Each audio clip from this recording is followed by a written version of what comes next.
Delhi Mumbai express way ઉપર Surat Vadodara track ઉપરથી Bolero pickup ગાડીમાંથી ડુંગળીની કુણોના કવરિંગમાં પ્રતિબંધિત ભારતીય બનાવટના વિદેશી દારૂના પોક્સો નંગ 200 સહિત કુલ કિંમત ₹12,66,000ના મુદ્દામાલ સાથે એક આરોપીને ઝડપી પાડી પ્રોહિબિશનનો ગણપાત્ર કેસ શોધી કાઢતી ભરૂચ ક્રાઇમ બ્રાન્ચ પોલીસ મહાનિરીક્ષક શ્રી સંદીપસિંહ વડોદરા વિભાગ તથા પોલીસ અધિક્ષક શ્રી ભરૂચ અક્ષય રાજનાઓએ જિલ્લામાં કાયદો અને વ્યવસ્થા જળવાઈ રહે તે હેતુથી પ્રોહી જુગારની અસામાજિક પ્રવૃત્તિઓ સાથે ભૂતકાળમાં સંકળાયેલ બુટલેગરો ઉપર સતત વોચ રાખાવી તથા જિલ્લામાંથી પસાર થતા સ્ટેટ નેશનલ તેમજ એક્સપ્રેસ હાઈવે ઉપર પેટ્રોલિંગમાં રાખી શંકાસ્પદ વાહનો ચેક કરવા વગેરે સૂચનાઓ આપી અસરકારક અને પરિણામલક્ષી કામગીરી કરવા સૂચના આપેલ જે અનુસંધાને પોલીસ ઇન્સ્પેક્ટર શ્રી એમપી વાડા એલસીબી ભરૂચનાઓના માર્ગદર્શન મુજબ લોકલ ક્રાઇમ બ્રાન્ચની અલગ અલગ ટીમો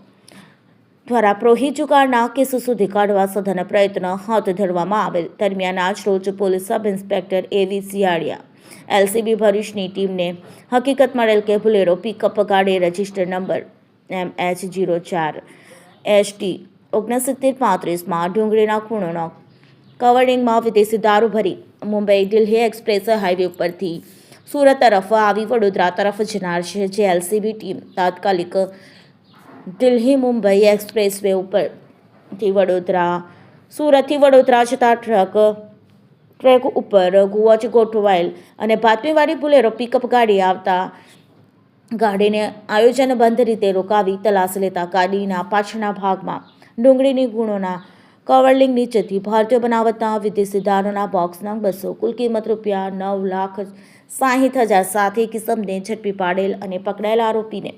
પ્રોહી મુદ્દામાલ બાબતે પૂછતા તે રાજુભાઈ કહેવાથી નવા ગામ બ્રિજ નીચેથી ગાડી મેળવેલી દિલ્હી મુંબઈ એક્સપ્રેસ હાઈવે પર વડોદરાના પાદરા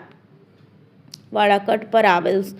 સેલ કંપનીના પેટ્રોલ પંપ નજીક વિદેશી દારૂ આવતો જતો હોવાની હકીકત જણાવેલ જેથી ગુનામાં સંડોવાયેલ રાજુભાઈને વોન્ટેડ જાહેર કરી બંને વિરુદ્ધ ભરૂચ તાલુકા પોલીસ સ્ટેશન ખાતે પ્રોહિબિશન એક્ટની સંલગ્ન કલમો મુજબ ગુનો રજીસ્ટર કરી ધોરણસરની કાર્યવાહી કરવામાં આવેલ છે અને આગળની વધુ તપાસ ચાલુ છે.